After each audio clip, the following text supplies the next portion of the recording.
The Curious Story of Darwin's Moth. In 1862, Charles Darwin came across an orchid specimen from the far island of Madagascar. The orchid, Angraecum sesquipedale, pardon my pronunciation, was like no flower he'd ever seen. The orchid had an unusually long nectar spur, reaching up to 12 inches. At the time, Charles Darwin had already theorized the idea of coevolution, where two organisms influence each other's evolution over time. This led to Darwin predicting the existence of a pollinator for this orchid, one with a proboscis long enough to pollinate this peculiar plant. His prediction was met with skepticism by his contemporaries, as no such insect was known to science. To many, the idea of a moth with a foot-long proboscis seemed absurd. Yet Darwin, confident in the principles of natural selection and mutual adaptation, held firm to his hypothesis.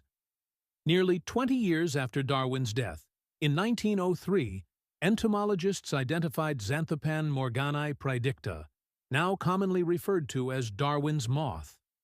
This hawk moth was found to have a proboscis perfectly suited to reach the nectar at the base of the orchid's long spur, confirming Darwin's hypothesis. The moth itself is a marvel of evolution. During its feeding, it hovers like a hummingbird, unfurling its coiled proboscis with precision to access the deep nectar reservoir. As it feeds, its head brushes against the orchid's reproductive structures, transferring pollen and completing the pollination process.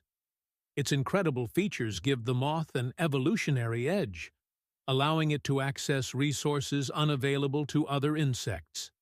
This specialization reduces competition and ensures the survival of both the moth and the orchid.